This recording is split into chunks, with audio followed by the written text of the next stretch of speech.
Bapak yang setia, kami bersyukur kami bisa ada di tahun 2022, kami memulai ibadah kami dalam komunitas di sektor 1. Tuhan menolong kami ya Tuhan untuk terus bisa bertumbuh, karena kami tidak mau puas dan apa hasil yang sudah kami capai sepanjang tahun-tahun yang lalu, sepanjang tahun 2021. Tapi kami rindu Tuhan, biar seperti yang Tuhan mau, kami terus mengalami pertumbuhan, bukan hanya secara jasmani tapi rohani kami bertumbuh, pelayanan kami bisa berkembang ya Tuhan Yesus, dan kami bisa menghasilkan buah sehingga Allah bangga terhadap diri kami. Terima kasih Bapa di surga, kami belajar kebenaran firman-Mu, biar kami dikuatkan, kami dibangun oleh Tuhan. Di dalam nama Yesus kami berdoa. Amin. Amin. Shalom. Shalom. Hari ini kita akan melihat apa yang menjadi sharing kita, yaitu berbuah bagi Tuhan. Diambil dari Kisah Para Rasul 13 ayat 4.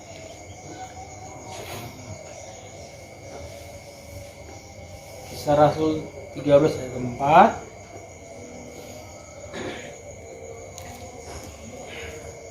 Ayat 4 dan 5. Nanti saya akan lanjutkan sampai ayat yang ke-12. 4-5 kita bacakan bersama-sama dua ayat ini. Kisah Para Rasul 13 ayat 4 dan 5. Kita baca bersama 2, 3 ya. Oleh karena disuruh Roh Kudus, Barnabas dan Saulus berangkat ke Seleukia, dan dari situ mereka berlayar ke Siprus. Setiba di Salamis, mereka memberitakan firman Allah di dalam rumah-rumah ibadat orang Yahudi, dan Yohanes menyertai mereka sebagai pembantu mereka. Nah, di sini kita melihat bagaimana Allah memulai pekerjaannya kepada murid-murid. Di sini kita melihat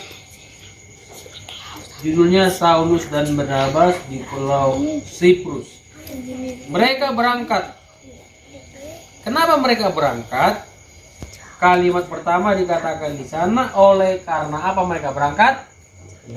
Karena disuruh. Sekali lagi, karena apa? Roh Kudus. Ya, mereka melayani karena disuruh Roh Kudus. Tema kita malam hari ini adalah berbuah bagi Tuhan. Kenapa kita harus melayani? Kemarin waktu di pemuritan tanya, siapa di sini melayani karena disuruh orang tuanya? Ada juga, saya ada pelayan-pelayan sudah lama angkat tangan. Ya, melayani gara-gara karena disuruh orang tua. Nah, satu sisi ya mungkin bisa ya. Tapi tanpa sadar kalau orang menganggap melayani karena disuruh si A si B, akhirnya mempersalahkan orang itu. Nah, itulah gara-gara dia. Aku bilangnya dari dulu, tak mau aku, karena bersandar kepada manusia itu. Tapi kalau kita melihat kita melayani karena disuruh oleh Roh Kudus, kita tidak berhak menyalahkan orang lain, tidak berhak menyalahkan pendeta, tidak berhak menyalahkan para pelayan-pelayan, tidak berhak menyalahkan orang tua, teman, istri, suami dan sebagainya. Ya, kalimat disuruh Roh Kudus, saya lihat dari terjemahan bahasa Inggris Darby, dipakai kata ini, having been sent forth by the Holy Spirit. Sent forth, jadi diutus, disuruh, forth ke depan, disuruh ke depan. Ya, kalau biasanya kalau ibadah itu ya mari maju ke depan. Biasanya kalau ibadah lomba ke belakang sih. Mereka bunyi alasannya, nanti kok ke depan aku goyang gereja itu. Nah, sebetulnya dalil-dalil yang tidak benar. Ya, Malah paling suka kalau apa, kalau ada di kelas pokoknya ke belakang. Jadi kalau sudah masuk apalagi bergantian kelas, naik kelas gitu ya, lomba ke belakang semua. Mana kelas mana tempat dulu paling belakang paling aman. Tapi belakangan saya melihat begitu masuk kelas baru, orang tua tempat anaknya di depan, berharap anaknya mendapat perhatian daripada gurunya.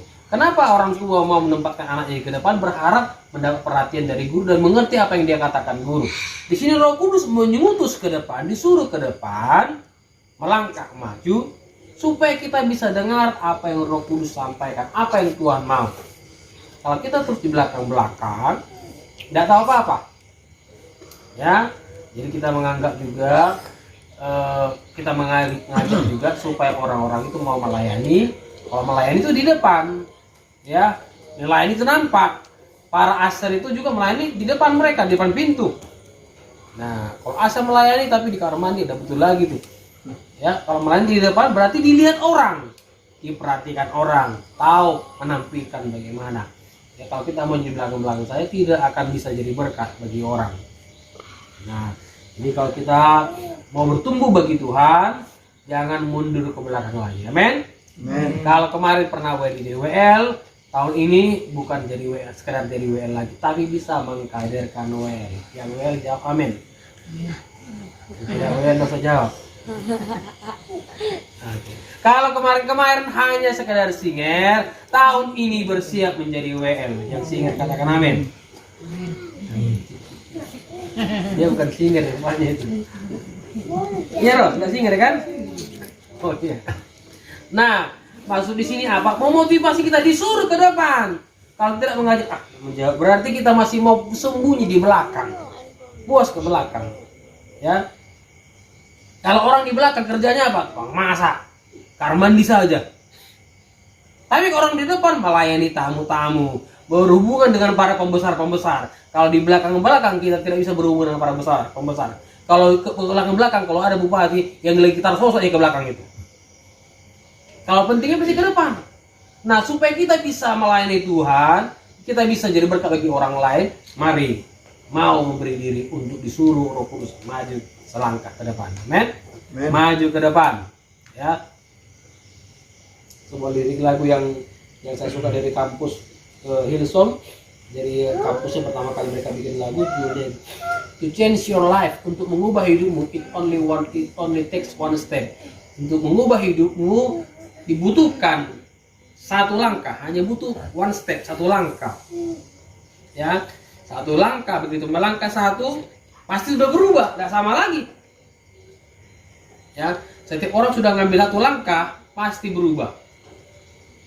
Nah, begitu satu langkah diambil pasti gantung, butuh langkah berikutnya. Nah, tanpa sadar sudah dua langkah, tanpa sadar sudah beberapa langkah, terus akhirnya sampai kepada tujuan. Nah, kalau kita mau mengambil langkah maju, maka akan menghasilkan buah. Buah yang mau kita hasilkan adalah buah seperti apa? Buah yang kurpit, tanda kutip, yang kerdil kah? Kurpit kurang vitamin. Atau buah yang busuk kah? Kalau buah yang busuk ini pasti tidak dinikmati orang. Buah yang kurang vitamin ini orang bilang masak di masa matahari. Enak kali jambu ini. Begitu dimakan kayak gimana rasanya? Rupanya orang bilang dimasak matahari gitu, katanya ya. Nah, memang karena matahari gitu semua. Cuma bahasanya orang sekarang dimasak matahari gitu. Tapi tidak enak. Tapi yang buah yang wajar pertumbuhannya, enak kita makannya. Enak dinikmati. Nah, buah pelayanan seperti apa yang mau kita hasilkan? Membuat orang lain merasakan, buah yang kita hasilkan membuat orang lain merasa kayak karbitan pelayanan kita. Kalau karbitan ya, kalau pisang itu saya paling jengkel kalau beli pisang masih mentah-mentah itu besok sudah masak semua. Rasanya pun tidak enak lagi. Nah, kita tunggu, maksud kita dikit-dikit masak ini sekali masak semua. Kemana semua ini? Terakhir dibuang, sayang. Ya. Nah, buah yang original itu masaknya perlahan. Membuat pun hasilnya itu beda. Nah, makanya sebetulnya begitu ada step-step dalam pelayanan kita ikutin dan sampai akhirnya Tuhan mengangkat kita. Kalau Tuhan yang mengangkat kita, pasti kokoh, kuat, dan pasti lebih baik. Tapi kalau manusia mengangkat, ini udah setengah hati, sekarang ya terluka kita. Ya, kita bersandar kepada manusia membuat sering terluka. Nah, kalau selama ini kita bersandar kepada WL lah, bersandar kepada pemusik lah, bersandar kepada pengkhotbah, kalau bukan ini WL-nya aku tidak mau singkir, kalau bukan si A pemusiknya tidak mau aku WL. Nah, bersandar kepada pemusik. Ya, coba sini Abigail dulu. Ya, ini contoh ini bersandar ya. Mari saya sampaikan di ibadah pertama ini. Dia bersandar sama saya kuat. Ya, dia bersandar sama saya kuat. Dan dia nyaman. Ya, dia berpikir tempat sandarannya itu kuat. Kita semua bersandar kepada seorang, tetap bersandar kepada kembang. Fokus pada kembang, bersandar kepada dia. Karena dia bisa perkataannya pasti menguatkan kita, pasti menolong kita. Bersandar kepada koordinator, pasti koordinator pasti aman. Kalau dari koordinator kacau kali, nggak ada hadir gimana ya. Tapi begitu ada koordinator kayaknya enak kali, kayak nyaman. Begitu ada WLD, kalau ada WLD kayaknya harus WL begini baru enak kita bersandar kepada seorang. Oke, seperti dia enak bersandar kepada. Coba bersandar aja ya. Tapi yang namanya manusia itu tidak ada manusia yang menjamin dia tetap teguh selamanya. Ya, manusia itu bisa terombang-ambingkan oleh angin. Coba bersandar nak. Oke, bersandar ya.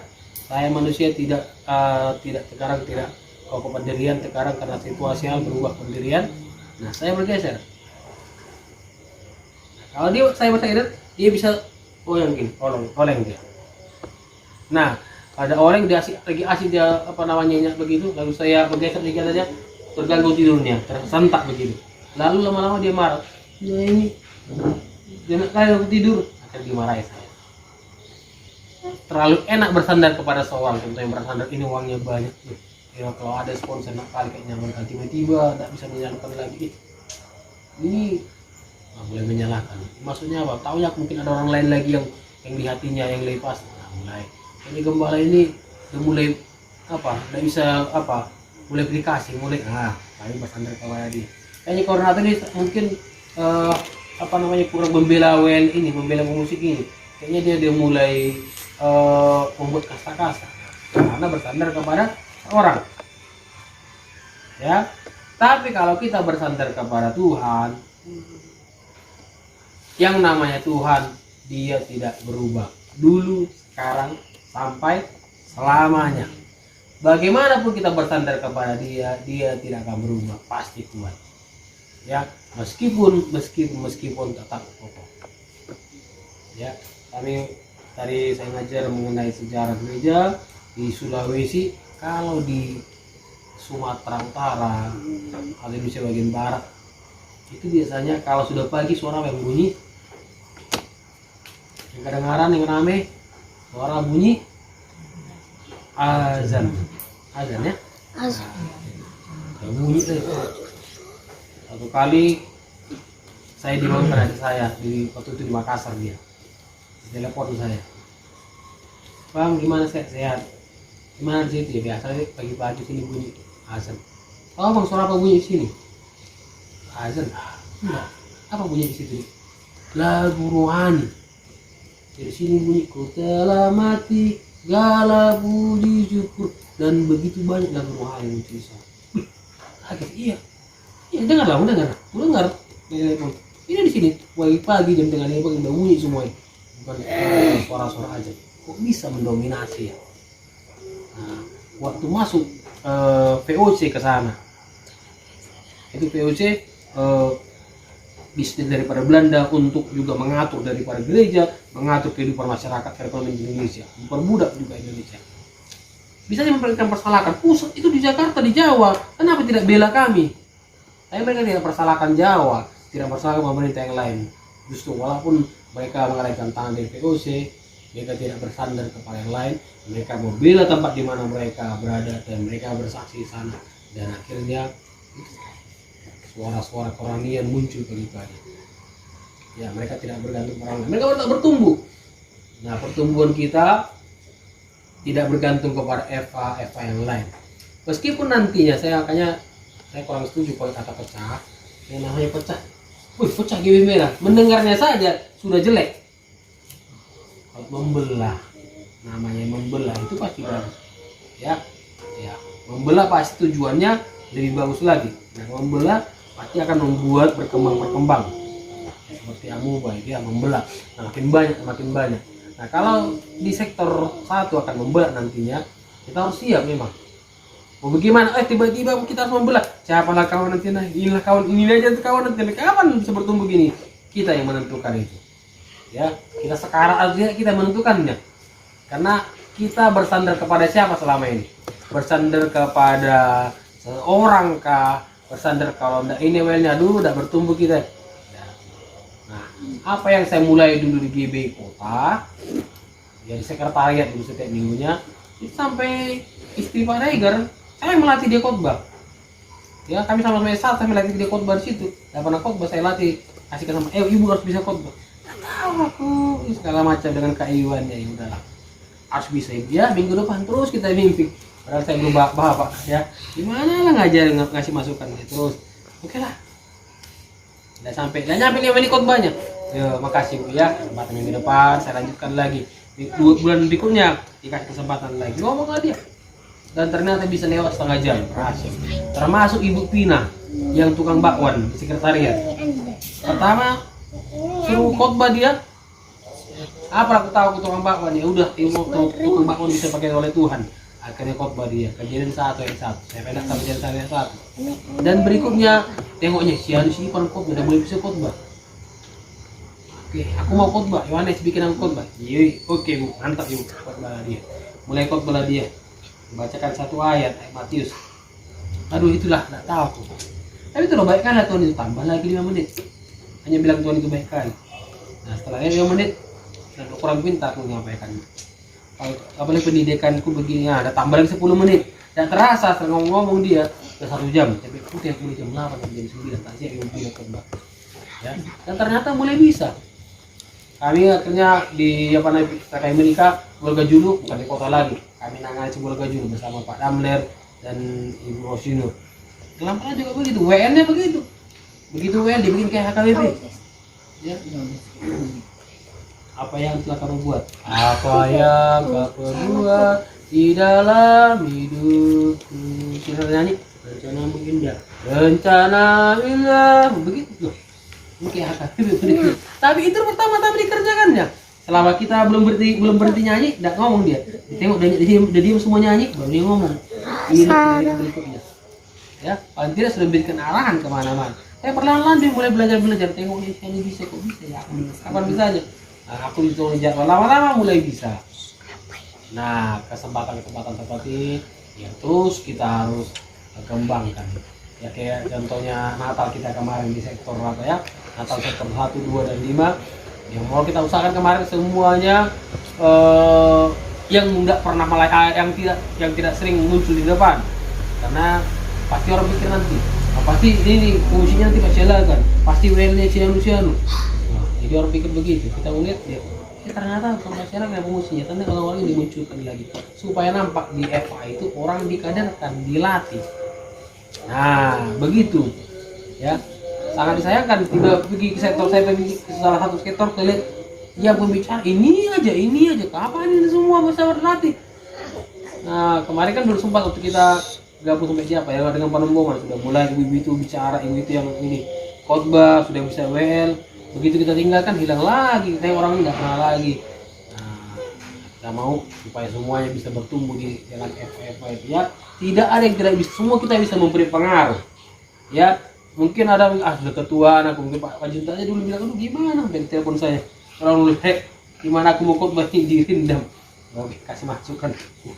Akhirnya lama-lama bukan cuma di situ, bukan sekali 2 kali khotbah besar, ketagihan lama-lama. Ya, penting bukan candu, tapi sudah mulai memberi diri untuk bisa dipakai oleh Tuhan. Ya, tidak ada batasan yang diberikan oleh Tuhan bagi kita untuk melayani Tuhan.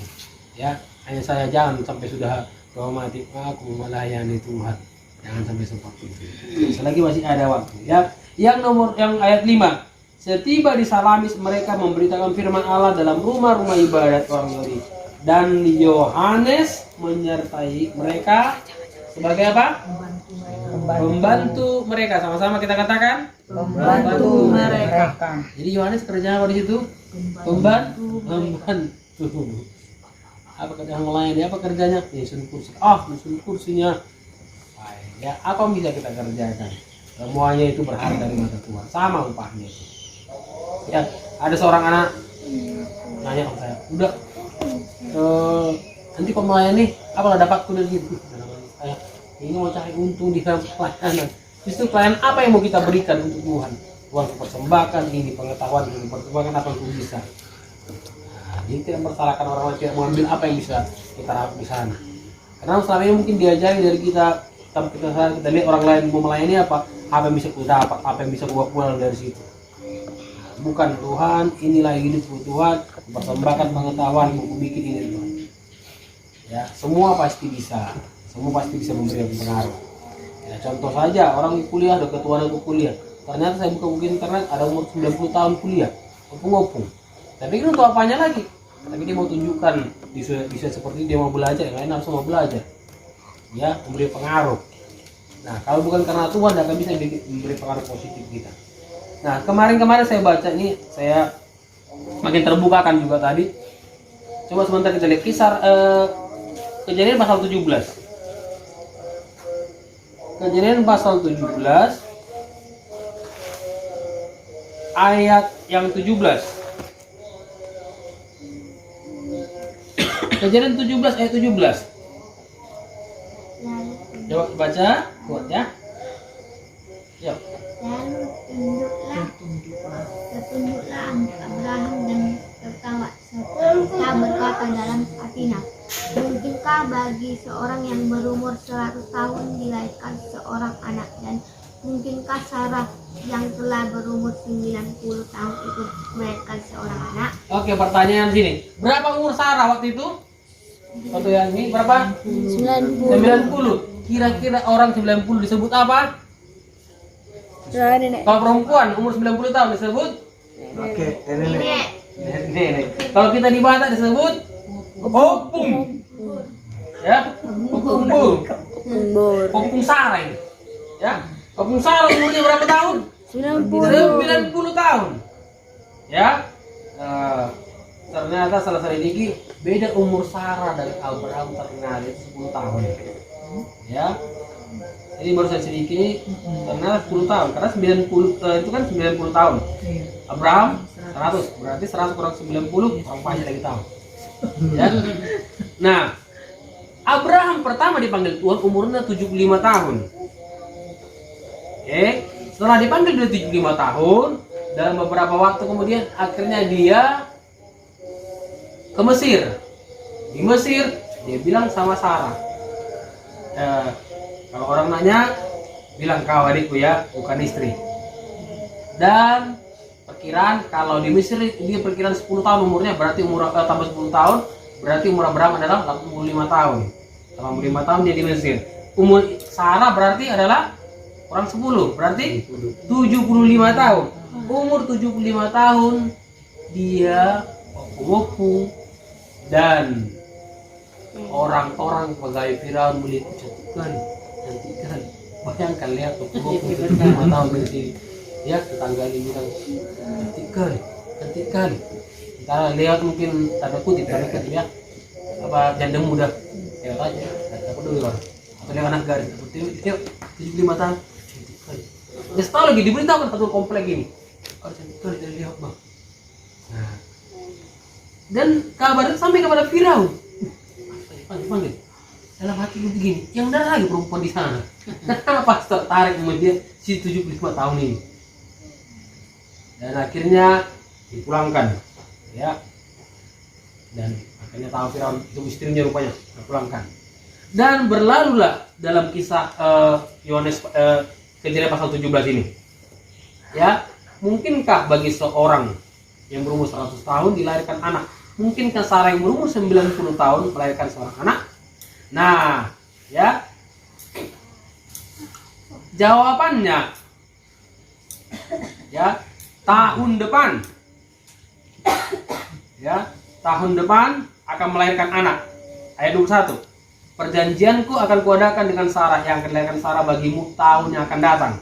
Berarti tahun berikutnya, ya, atau tahun kemudian. Nah, jadi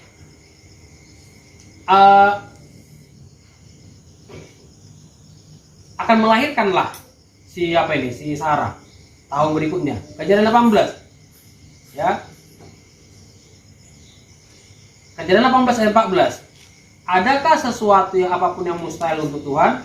Pada waktu yang telah ditetapkan itu tahun depan, aku akan kembali mendapatkan engkau. Pada waktu itulah Sarah mempunyai seorang anak. Tahun depan, ya. Nah, jadi Sarah akhirnya punya anak.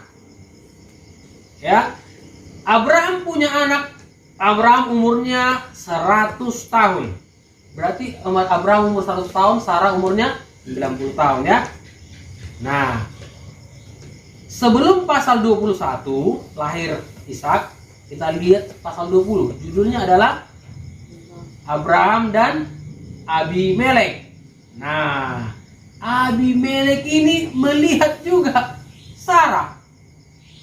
Dengan kata lain, dia tidak melihat lagi wanita umur 75 tahun. Berarti dia melihat perempuan umur berapa? 90. Punggung 90 tahun. Tanda kutip, mohon maaf ya, siapa yang suka lagi itu? Tapi Abimelek masih suka melihatnya. Ya bukan konteksnya ini, mungkin oke, anak gadis mungkin suka, ya enggak. Abimelek suka melihatnya. Sementara tahun ini perkiraan katakan bulan 12 lahir si Ishak. Perkiraan masih bulan 1, bulan 2 nya Abimelek masih suka melihatnya. Ya. Nah, saya menurunkan begini.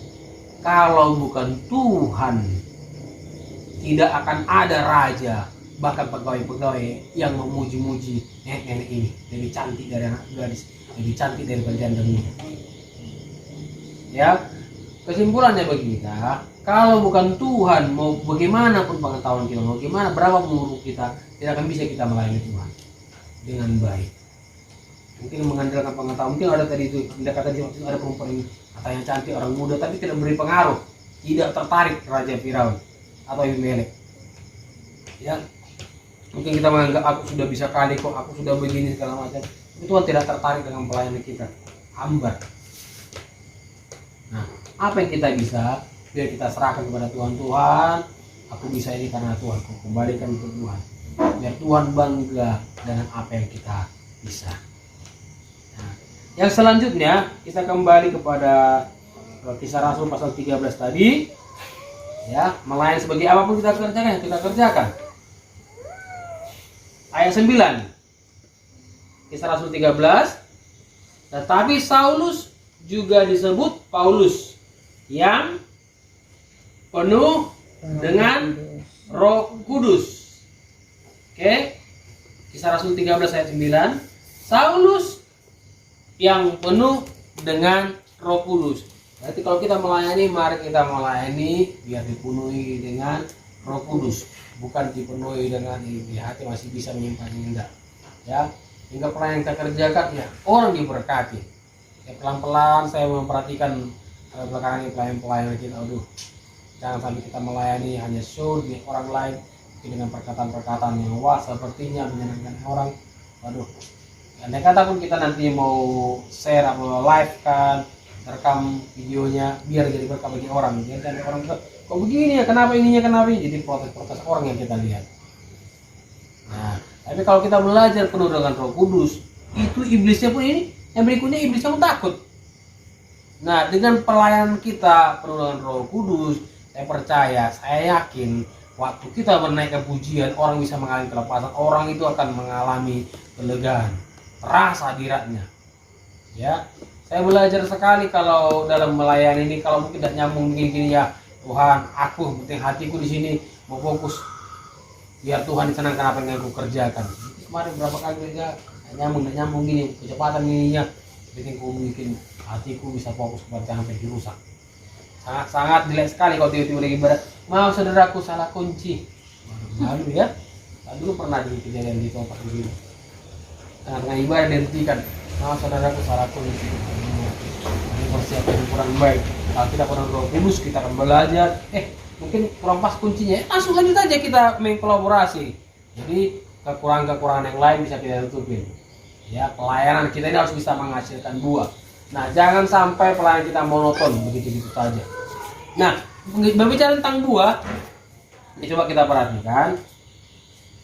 Saya tersentak dulu, malu waktu di UAI, harus menghasilkan buah. Kalau orang nanam jagung, buahnya adalah jagung. Orang nanam durian, buahnya adalah seorang mama melahirkan anaknya manusia. Anjing melahirkan anjing. Pengkhotbah melahirkan pengkhotbah. Pemusik melahirkan pemusik. Saya terdiam. Kapan melahirkan pemusik?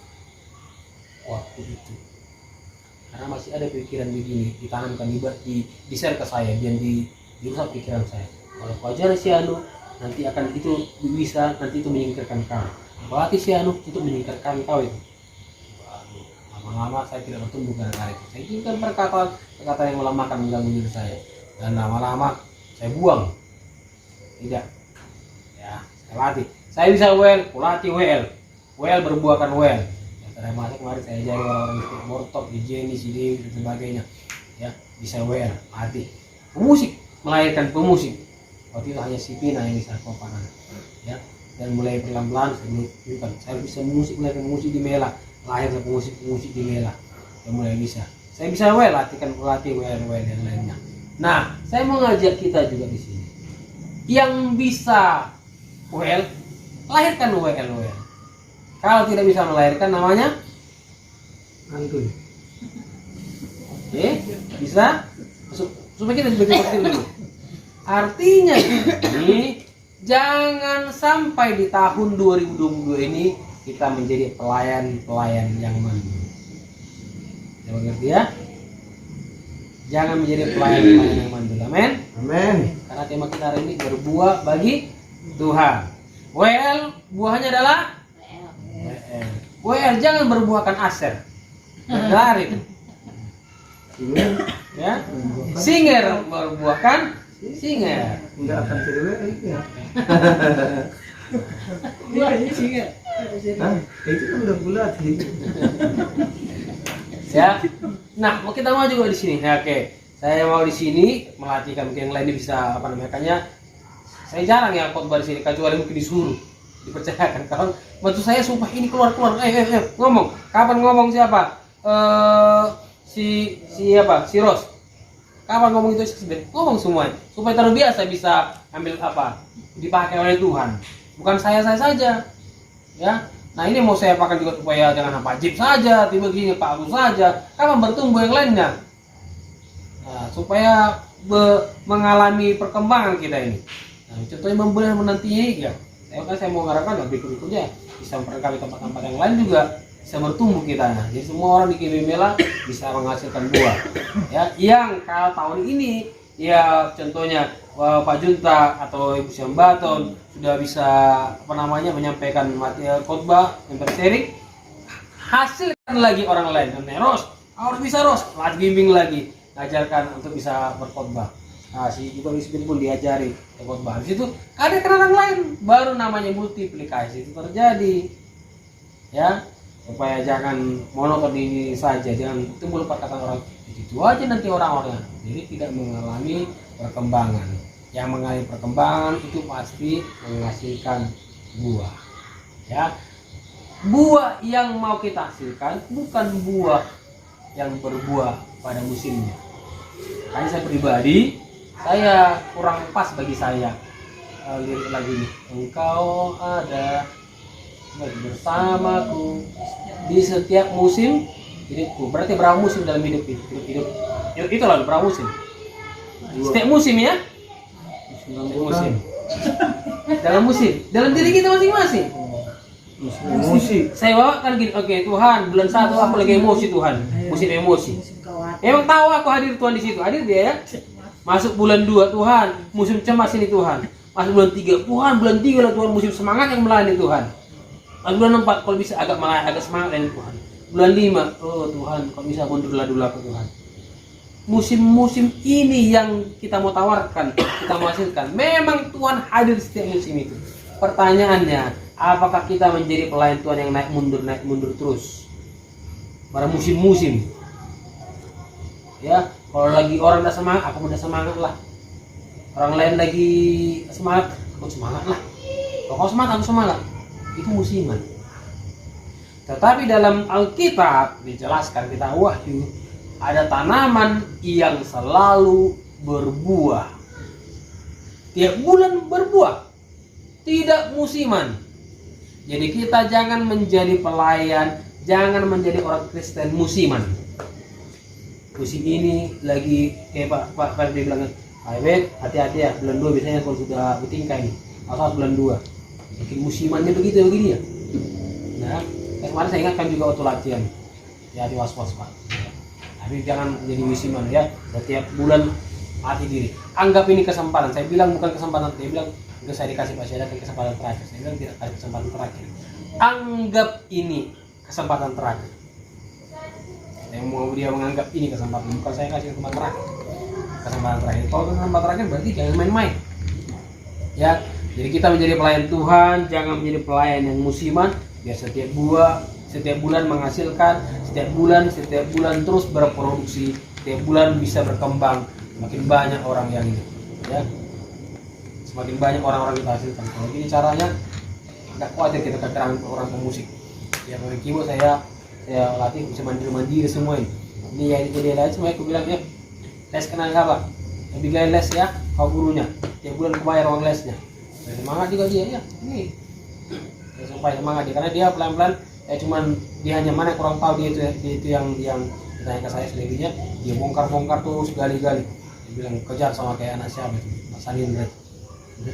Saya sekarang malu juga ngajarin anaknya tuh, karena anaknya masih 4 bulan belajar, cuman gimana seperti di lagu itu lah, harus gitu detailnya pelajarinya.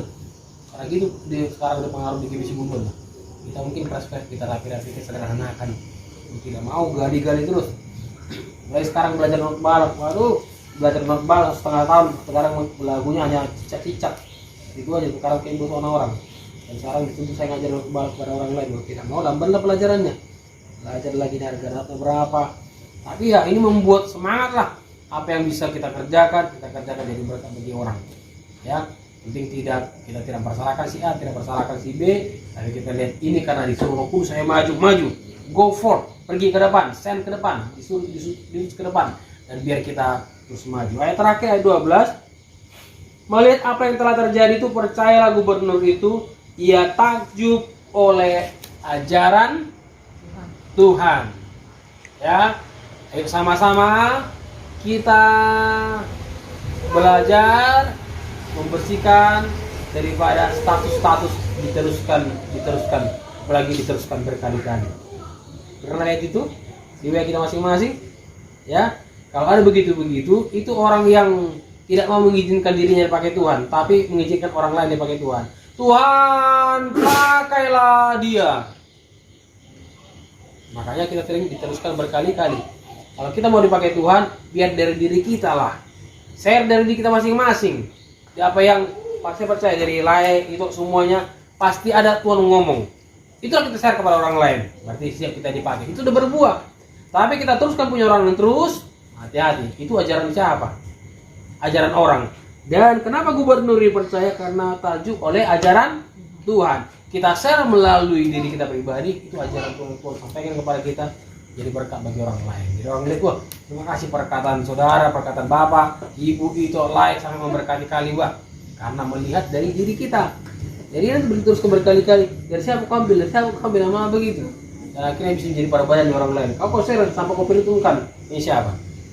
Ya, nah ini biarlah menjadi pembelajaran bagi kita, persiapan. Kalau bulan 3 mungkin dibelah, ya kita bersiap untuk Tuhan pakai bisa berbuah. Siap berbuah, amin. Tidak mandul lagi dan tidak bersandar kepada orang lain. Pemusik menghasilkan pemusik, melahirkan pengkhotbah melahirkan pengkhotbah, sehingga penuai yang dia sampaikan bukan sekedar omong doang, tapi itu kenyataan. Oke, Tuhan memberkati. Sampai sini yang menjadi renungan kita. Ini menjadi persiapan untuk kita ambil langkah di tahun 2020 ini. Kita berdoa. Tuhan yang baik, kami bersyukur Tuhan buat di awal tahun ini Tuhan mengingatkan kami supaya kami bisa menghasilkan buah bagi Tuhan.